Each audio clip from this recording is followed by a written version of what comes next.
Good morning, and thank you all for joining us at another edition of SOA Chats. My name is Joe Littell. I'm from the Student Organizations and Activities Office at Northwestern. And today we're going to focus on student organization elections.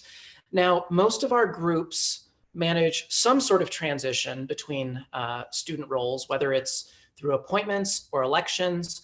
And most folks, if they're in charge of that process, this is their first time doing it. And we want to make sure folks know all about the resources available to them. One of those resources is Wildcat Connection, which is an administrative tool for student organizations. Most of our advisors and page officers are familiar with the platform.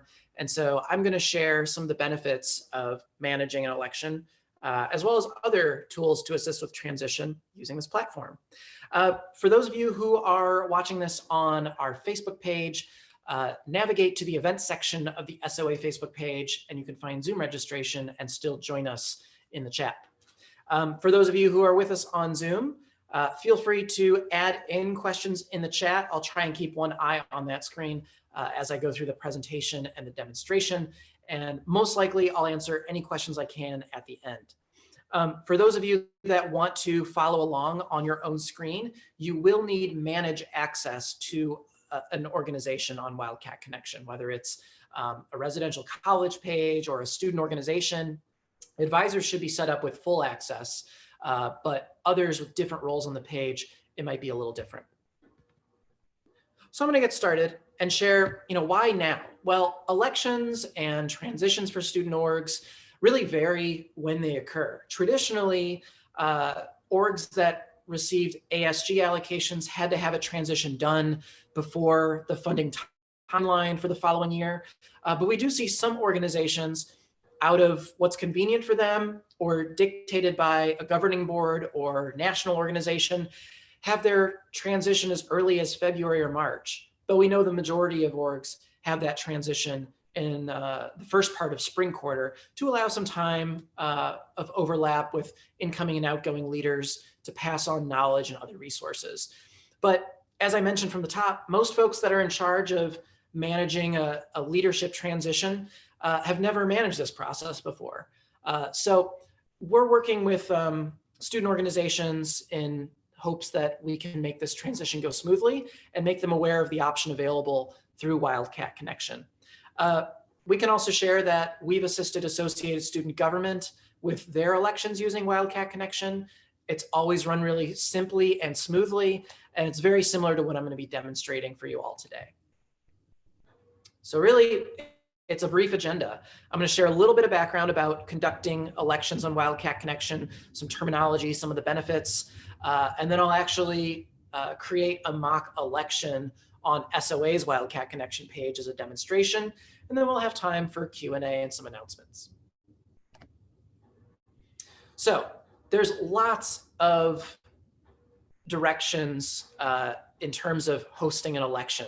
So why Wildcat Connection? Well, one of the benefits of using this platform to conduct an election is that it has the single sign-on compatibility.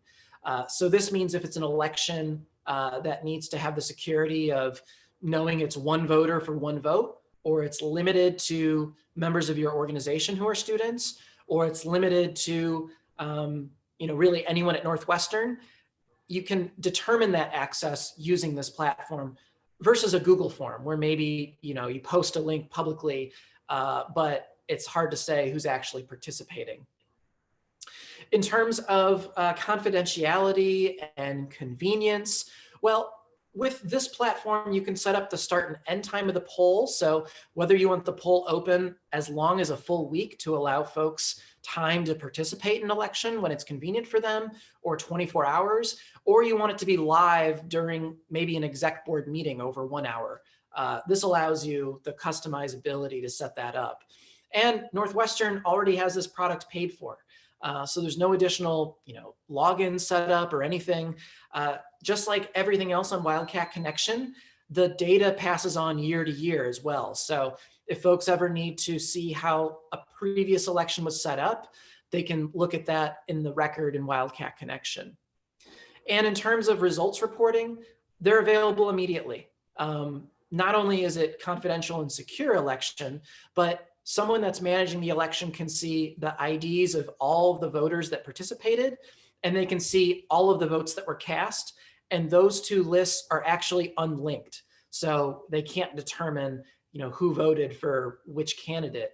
But they can see if there's any concern from a voter saying, how do I know my vote actually counted? There's a printed record that indicates the users that participated in the election. So before setting up an election, whoever's in charge of this responsibility in the student organization ought to consult their org's constitution for any sort of rules or guidelines.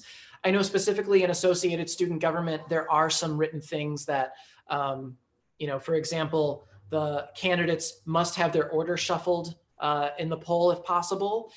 There must be a vote of no confidence option for each poll. There also must be a write-in option for certain rules. So your constitution might not get that specific, but you do want to be sure that you're consulting that and any other organization documents to determine the election is set up properly. And then determining who's eligible to participate in your org's election. You can set up an election so that the voting is just available to anyone that has the link. You can set it up so that it's limited to folks who are listed on the roster, which means, of course, you want to make sure you have an accurate roster. Or you can set up an eligible voter list. All you need is an Excel spreadsheet that lists email addresses at Northwestern or U.Northwestern or net IDs. And that gets emailed to me. I link it to your org's page, and you see it among the options of voter rolls to link with your specific election. I'll share a little bit more about that in the demo. And then make sure that the right officers have elections access turned on in their role settings. So as I mentioned, advisors, typically the president and the treasurer have full access to everything on the page. So if there's someone besides the president or treasurer that's supposed to be setting up and managing the election, you want to make sure that someone has that position on the roster with their elections access turned on. You may also, depending on who's participating, may want to shut off access for others who might be looking at live results if they're on the ballot, for example. We can talk about that too in a moment. So who is set up to create or manage an election? Again, you want to consult your org's constitution for where that responsibility falls in case it's really specific about that. And any officer who has full manage access, including the advisor, will have access to create and manage an election. And anyone with their election specific access set to full. So it may be, a parliamentarian, it may be a secretary or whatever the role title is, an admin for the group, but they might not have access, for example, to the finance tab or the ability to create events. So these are some terms. Really, the first two are the important ones for today's discussion. But the election occurs with a start and an end date and time. And all of the ballots within that are available during that designated election. And the election applies to who can participate most generally. Within your election, you have different ballots. So where the actual voting takes place within the election, it's within the ballot at that level. And really, all your election is instructions to your voter and ballots. Those are the two components of it. You can also set up different voter rolls for different ballots within your election. So thinking of an analogy back to November, for those of you that participated in Election Day 2020, everyone's participating in the election on the same day, whether it was a mail-in ballot in advance or live voting that day. But depending on your residence, you might have different races you're participating in. That's one way you can think of ballots in this situation. So ASG, you depending on your primary school of enrollment to determine which senators you can elect to associated student government. Again, this might be a little granular for most student organizations, but if your constitution has guidelines about who can participate in specific races or specific elections, there might be some things that allow every member to participate and cast their vote. There might be others that require only students who are outgoing board members to participate.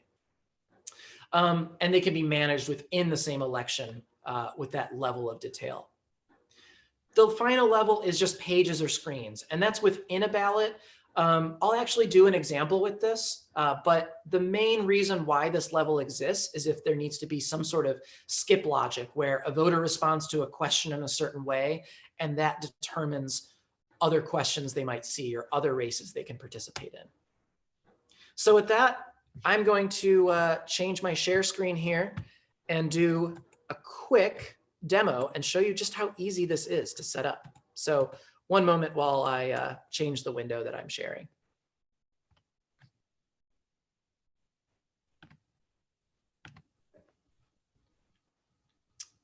Okay, so hopefully you all can see my browser, and I just navigated to the Wildcat Connection homepage. I'll go ahead and sign in with my NetID and password. I've heard a few folks actually had some issues with the URL for Wildcat Connection, and the solution was just clearing browsing history and cookies from the last 7 days. So if that's an issue as you attempt to log on, go ahead and try that. Okay, so I'm on the Wildcat Connection homepage, and there's a few ways I can navigate to where I need to go for this. But what I'm going to do is click this 3x3 dots and switch from Explore mode to Manage mode. And now my screen is going to show me a summary of all of the pages that I have some level of management access, and they call it My Memberships. So I'm going to set up this mock election on the SOA site. When I click that page, I don't see much information, but I need to click this menu icon in the upper left.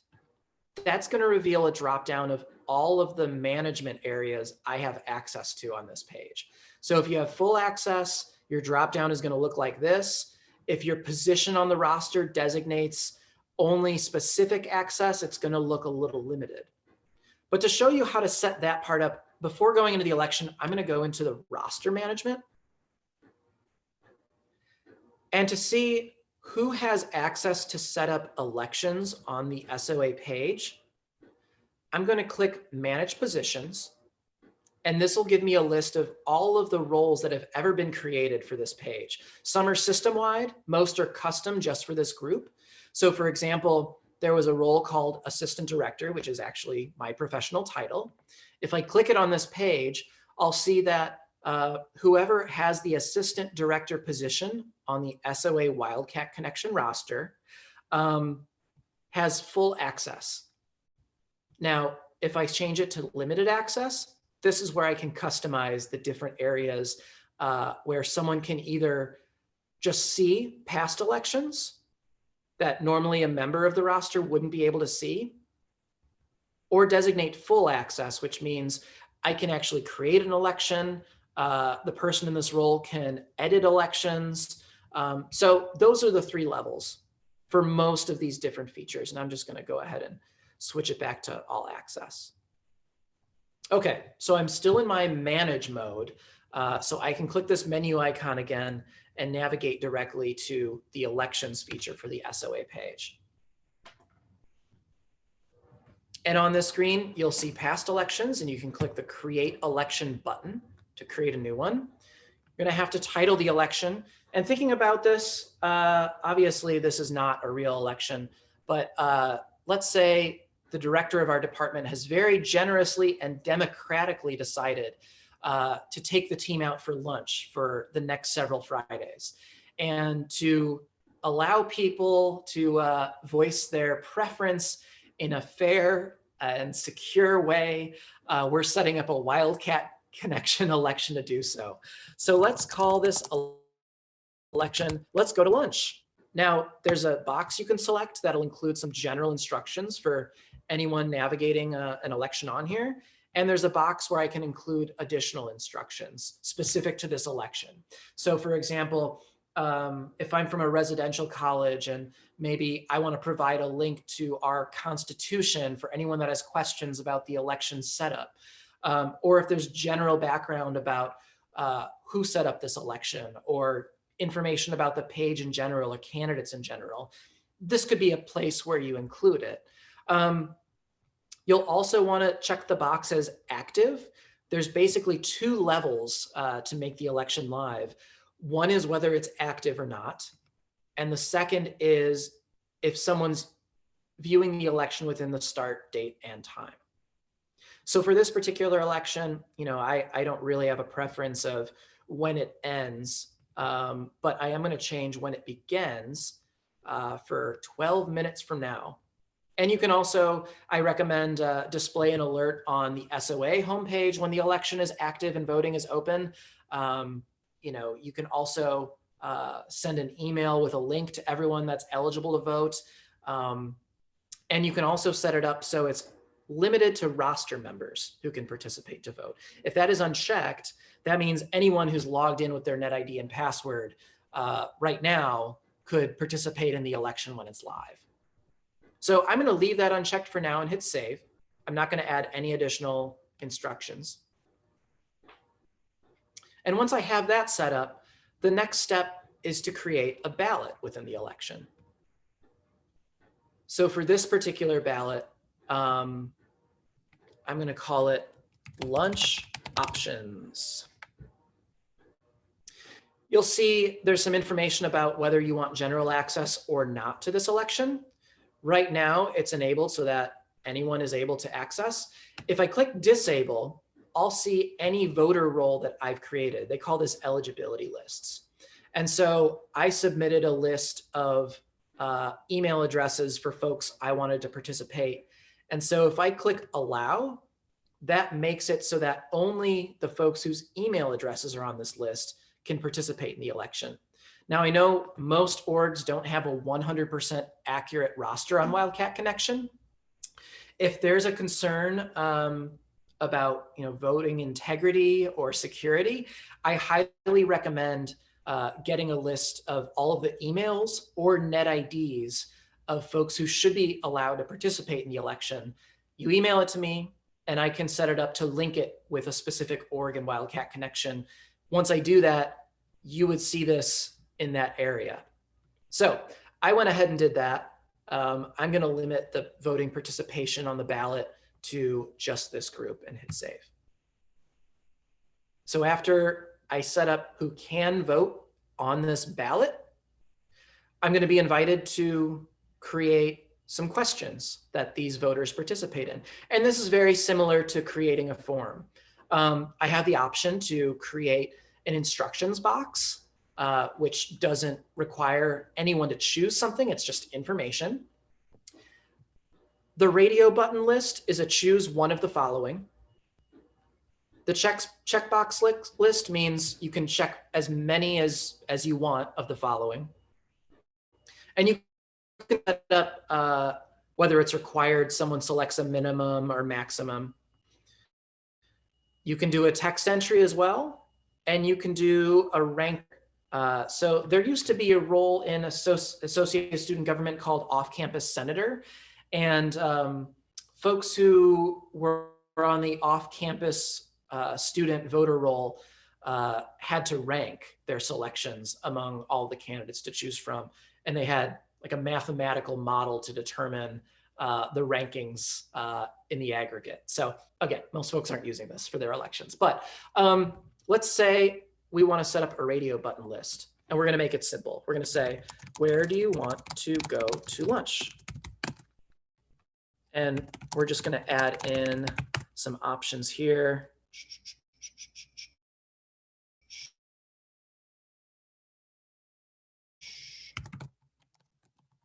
I guess I've got pizza on my mind this morning. Town Evanston, and then we'll say Allison Dining Hall. Now, there's a couple other features we can add to this. If I click anywhere near the field, I'll see this edit tool.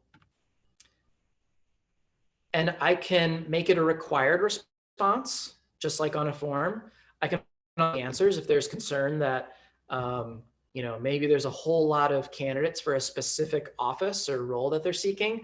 And we are worried about bias and that someone's just going to check the first response. We can shuffle the answers for every voter. Among the answers, you have a couple options to customize it as well. You can include a text area. I've never used this before, but basically it allows an extra field next to an option to choose from that someone can write in, maybe a rationale, or maybe in this case, a date they want to go to lunch that day, or make some sort of comment. You can also include a tooltip, and this creates a little information icon, and some information will appear when you hover over it. And you can make different ones for each option to choose from. So maybe, we want to say pizza at Norris, pizza in downtown Evanston, all sorts of options. The additional text field, this is where a candidate might have a statement. You can also include a photo file along with it. You can include a link. So if there's a candidate that maybe you want to link to, I don't know, they set up a candidate page or something, you can include links in here. With ASG, we make it very clear that we give candidates a window to provide a 50-word candidate statement and ask that they submit a photo, and we include that alongside their appearance on the ballot.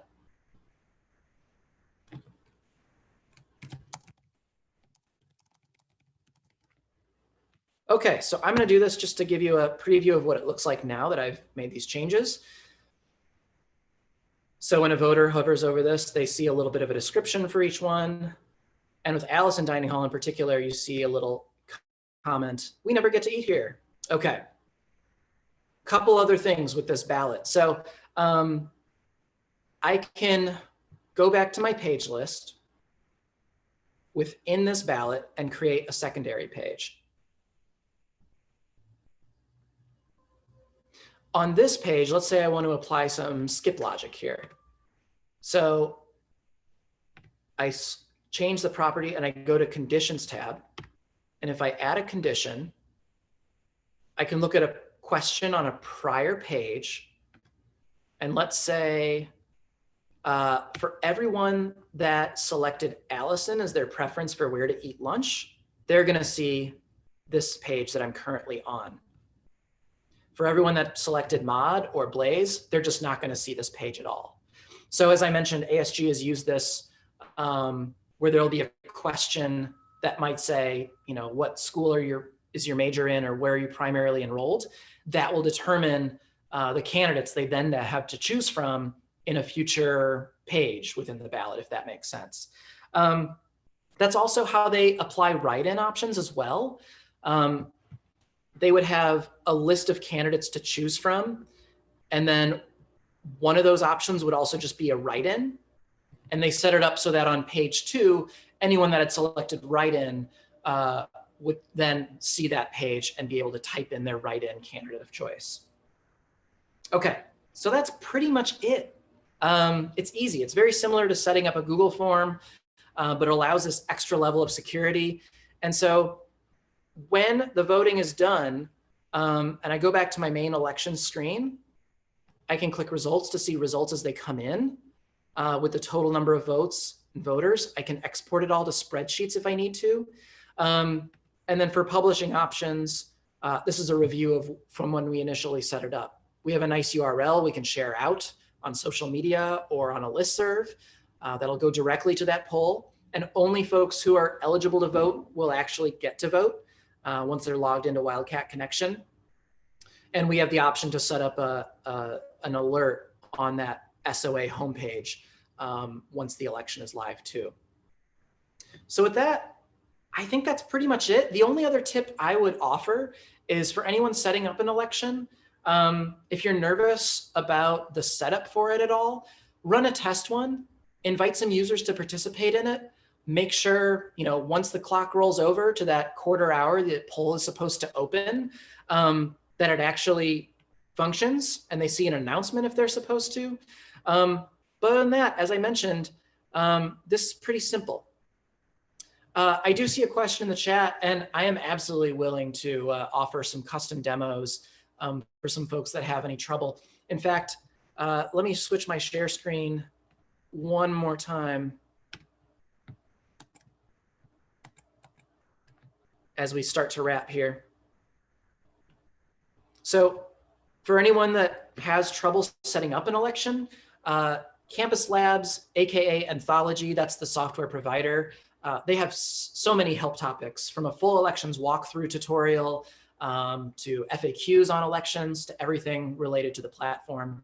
But if there's any other questions, you can always email me. I know that sometimes with the alias email addresses, we've had some trouble with folks with their login or getting added to rosters. I can always help out with that kind of stuff. So those are your options for getting help with elections. And we'll be putting this on the SOA YouTube channel shortly after this meeting wraps, so that folks who weren't able to join us live can view the recording and the training later on, especially if this is something that is going to be more relevant to your needs 1 month, 2 months, 3 months from now, right? Okay. Do folks have any other questions? Feel free to add into the chat. I'm going to go ahead and just share one more announcement. And that is SOA is currently soliciting contributions for our digital journal, the Student Org Spot. We have a couple submissions in review already. We have about 7 that are in queue from 6 different student orgs. We're seeking to build an online publication that just shares reflections, pro tips, moments of learning from the student org community. Submissions can come from advisors, folks involved in student organizations, and other staff. And information is available on the SOA Wildcat Connection page on where to submit. For any students or advisors that have accepted submissions, grants are available in the form of SOFO transfers.